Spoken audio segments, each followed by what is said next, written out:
presença hoje é de uma jornalista e sommelier capixaba, que há alguns anos mudou-se para o Rio Grande do Sul e assiste o nascimento, o florescimento de uma indústria de vinícola no Rio Grande do Sul, nos portos das grandes grifes internacionais. Eu me refiro à jornalista Marta Caos Simões, com quem a gente passa a conversar agora. Marta, há muitos anos, desde que você se foi daqui do Espírito Santo para o Rio Grande do Sul, você já começou a desenvolver um trabalho para o Instituto Brasileiro de Vinho. Coincide, ou seja, um pouco antes disso, talvez uns 5 anos antes da sua ida, já o brasileiro começava, se não brasileiro, pelo menos o capixaba, porque a minha referência é o Espírito Santo. O capixaba aprendeu a gostar de vinho. Mas desde então você tem assistido a esse surgimento do Brasil se credenciando também como um bom produtor de vinho, né? Exatamente. Tanto o mercado amadureceu no consumo de vinho. O brasileiro, ele nos últimos 10 anos, o índice de consumo não aumentou em volume, mas se qualificou enquanto mercado consumidor. O brasileiro aprendeu a tomar vinhos de melhor qualidade, a reconhecer a qualidade. E a cadeia produtiva no Brasil também se qualificou nesse de 2000 para cá, pode-se dizer. Mas o Rio Grande do Sul concentra grande produção nacional, né?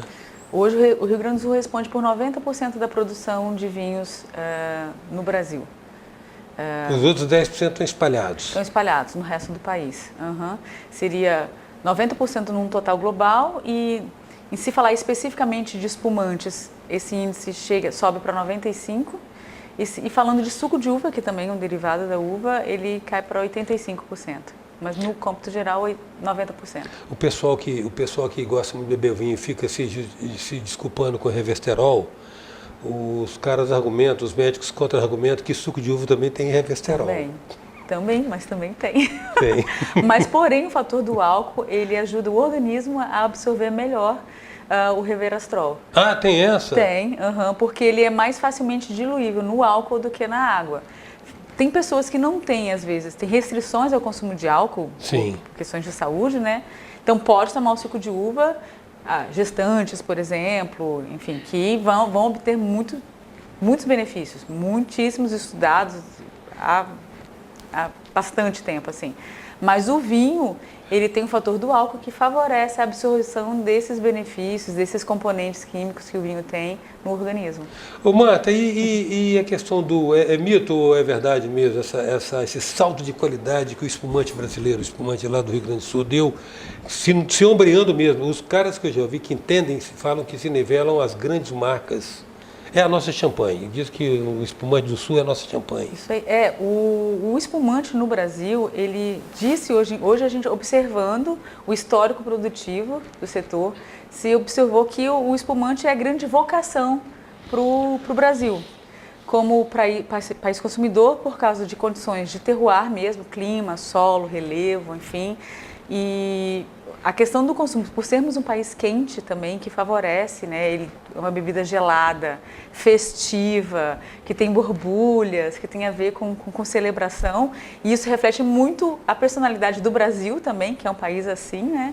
Então, o carro-chefe, nosso cartão de visitas no exterior e no mercado interno é o espumante. Tem, além de qualidade, tem um excelente custo-benefício, ombreando mesmo produtos de altíssima qualidade internacionais. Quer dizer que já existe esse reconhecimento. Já existe. E ele pode ser, então, uma bebida que tende a ser uma bebida assim, de identidade nacional, né? Com certeza. Pelos aspectos culturais, de coincidência com nossos... O posicionamento hoje mercadológico para mercado externo, o cartão de visita é o espumante. O vinho brasileiro também tem alta qualidade, mas o espumante é um vinho com gás carbônico junto, né, naturalmente, né? Mas é onde o Brasil chama mais atenção em termos de qualidade, salta aos olhos e principalmente com um custo-benefício muito interessante, né? Porque o vinho, por questões tributárias, ele não é um produto muito acessível, né? Temos produtos acessíveis, mas nem tanto. Mas o espumante, se você for comparar produtos de qualidade similar ao espumante brasileiro, produtos importados, eles vão custar mais caro. São bons produtos, mas eles vão custar mais caro. Um champanhe você não compra por menos de R$100 e poucos, 130, R$140. Espumante brasileiro de alta qualidade você encontra a partir de R$40, R$50. Bom, nós vamos discutir essa questão tributária aí, para saber por que o vinho é tão caro, mas eu quero saber outra coisa. É a importância socioeconômica que a cadeia produtiva do vinho tem para o Rio Grande do Sul, porque me parece que é um produto trabalhado em cima da estrutura fundiária de minifúndios, né? Ou seja, gera muita ocupação e renda, né? O vinho veio para o Brasil e se difundiu comercialmente quanto cadeia produtiva e econômica com os imigrantes italianos. E eles tinham um pedaço de terra que foi dado para eles quando eles chegaram e se estabeleceram na Serra Gaúcha. Então eles tinham que fazer aquele pedaço de terra render. Eles trouxeram vinho na cultura deles e várias famílias então começaram a produzir uva, alguns começaram a vinificar e essa é a gênese do setor no Brasil. Então são pequenas propriedades familiares hoje, essencialmente. E são mais de 20 mil famílias produtoras de uva e vinho no Brasil, envolvidas, aliás, no Rio Grande do Sul. E 90% das vinícolas brasileiras são de micro e pequeno porte. Então, eles são, além de ser um fator econômico importante, socialmente é importantíssimo, porque é o sustento dessas famílias. E é uma tradição que vem passando de geração em geração desde os anos 1880, mais ou menos, que foi quando os imigrantes se estabeleceram na Serra Gaúcha.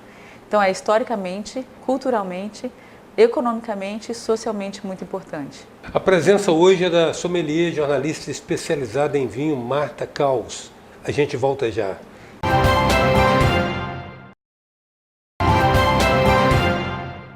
Voltamos com a presença da jornalista especializada em vinho, sommelier, Marta Caos. Marta, você trabalha há quantos anos prestando esse serviço atuando para o Instituto Brasileiro de Vinho?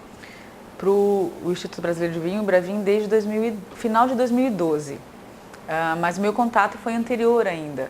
Em 2003, quando eu me mudei para o Rio Grande do Sul, comecei a trabalhar em veículos de comunicação, cobrindo a cadeia produtiva da uva e do vinho. Então, escrevia matéria sobre o assunto durante 8 anos, quase. E depois eu trabalhei na coordenação de marketing e enoturismo do Vale dos Vinhedos, que hoje é um dos principais polos de enoturismo no Brasil. E depois, a partir de 2012, então, no Ibravin. Como diz o pessoal do ramo, você tem muita litragem já, né? Isso aí. Também. Também. Aqui, por que o vinho é tão caro no Brasil em relação ao vinho, por exemplo, se você for beber um vinho português em Portugal, um vinho francês na França, um vinho italiano na Itália, por que o vinho é tão caro assim? Fala-se muito miticamente no peso de tributação, é isso mesmo? É por causa dos impostos? Também. O principal fator, eu acho que sim. O vinho no Brasil, ele é caro, não só o nacional, como importado também. Vinhos que a gente sabe que vai para o exterior, encontra por preços relativamente acessíveis, né, para um consumo diário, sem que pese no orçamento da família. No Brasil, para um consumo diário moderado, que é o que se prega, que se consome vinho pequenas porções, mas diariamente, ele pesa um pouco no bolso, né? Aqui no Brasil, estudos mostram que, porque assim, a gente vive também, a gente tem uma teia tributária que você vai puxar um fio, você não sabe onde que você chega. Sim. Mas estima-se que de 58% a 63% do preço final de uma garrafa de vinho no Brasil seja de impostos. Isso depende da categoria do vinho, né? Mas ou seja, mais da metade de uma garrafa de vinho você bebe ela com o governo. Porque o peso é significativo. E em países vizinhos mesmo, Argentina, no Chile, Uruguai, França, Itália, Portugal, por serem parte da cultura e da dieta alimentar desses países, além do consumo ser superior, né, ele tem um custo mais acessível e em muitos deles, como o Chile, mesmo na Europa, eles são subsidiados, são cadeias produtivas subsidiadas pelos governos, né, para produção, reconversão de parreirais, compra de equipamentos. E no Brasil isso não tem. Então existe uma questão de política setorial mesmo, que ainda é embrionário no Brasil para a cadeia produtiva do vinho. E sim, o peso dos impostos, que aí recai sobre todo mundo, os nacionais e importados também. Então, você está falando aí de 58%, 63%, vamos colocar a média de 60%. 60% do preço de uma garrafa na gôndola, imposto. Aí você tem que embutir aí a margem do supermercado, né? A margem do supermercado. A margem não é o custo do vinho para o supermercadista, né? Tem toda a estrutura do supermercado que está sendo paga naquela garrafa. Depois você tem o custo para o supermercadista, você tem a margem do fabricante, os insumos, Meu Deus, Garrafa, rolha, rótulo, a mão de obra do produtor rural que é pequeno, que é familiar e que depende daquela renda, sobra para aquele restinho ali mesmo. Originalmente deve dar uns 15, 20% do preço de prateleira, então. Isso aí. Uhum. E existe, o Instituto Brasileiro de Vinho não opera nesse sentido? No sentido Opera de reavaliar? bastante, bem forte. O Instituto Brasileiro do Vinho ele é uma representação, não existem vinícolas associados ao Ibravin. São entidades representativas que juntas compõem o Ibravin. Sim. Então eles trabalham tanto no âmbito de capacitação da produção da uva e do vinho, no âmbito de promoção comercial, de fazer com que o brasileiro conheça a questão do vinho e consuma vinho prioritariamente brasileiro, mas é sempre pró-consumo de vinho, independente da nacionalidade. Uhum. E a questão tributária e legal também, né? Legal do arcabouço jurídico que precisa ter. E tributário dos impostos, que hoje é o que realmente tira muito da competitividade do vinho brasileiro frente aos importados. A gente sempre fala, não se quer que não se consuma vinho importado, que se quer que se abra mais espaço para o vinho brasileiro. Quer que se consuma também vinho brasileiro. Se houvesse um tratamento tributário, não que onerasse o importado, mas que favorecesse o produto nacional, que a gente quer que todos bebam vinho, independente da nacionalidade, mas que o vinho brasileiro, por ser produzido aqui, gerar emprego, renda e impostos no Brasil, que ele fosse de fato mais competitivo, como ele normalmente é nos países produtores em outros países, né? Os vinhos nacionais são mais competitivos nos outros países. Não, nos outros países Isso. o vinho é competitivo lá no território dele. Sim, exatamente. E o vinho brasileiro ele não é competitivo aqui no Brasil, no país de origem dele. Existem bons vinhos brasileiros mais em conta do que vinhos importados, apesar de existir uma ideia de que vinho brasileiro é mais caro que importado. Se você for comparar qualidade e preço, mesma faixa de preço e produto, você vai encontrar muitos similares importados de menor qualidade que os brasileiros, né? Você às vezes vai pagar mais por um produto importado do que por um produto brasileiro.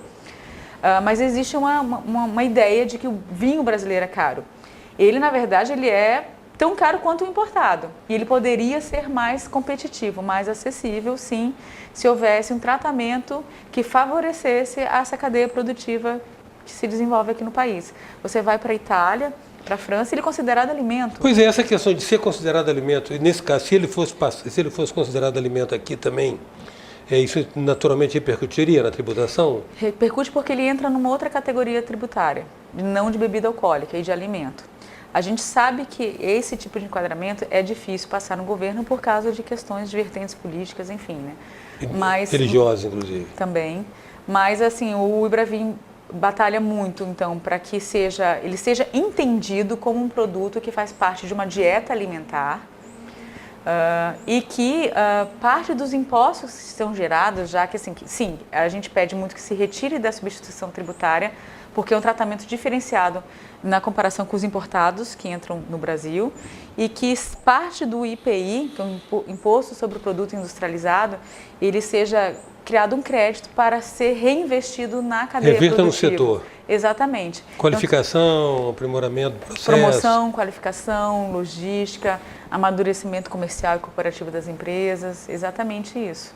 Então, existe uma série de bandeiras de pleitos, né, entre eles a questão tributária, que é a que mais pesa mesmo, né, na questão de dar mais competitividade ao produto nacional. A bandeira do Ibravin, acima disso, é que se beba vinho, que se estabeleça uma cultura de vinho no Brasil. Ou seja, não é que as mesmas pessoas bebam mais vinho só, que mais pessoas bebam vinhos. Exatamente, mais pessoas bebam vinho. A nossa conversa termina por aqui, nesse programa, mas a gente dá sequência amanhã a essa conversa com Marta Caos, jornalista especializada capixaba e sommelier, falando mais a respeito da questão do vinho e dos desafios que se coloca para a indústria vinícola do Brasil. Até amanhã, eu espero você.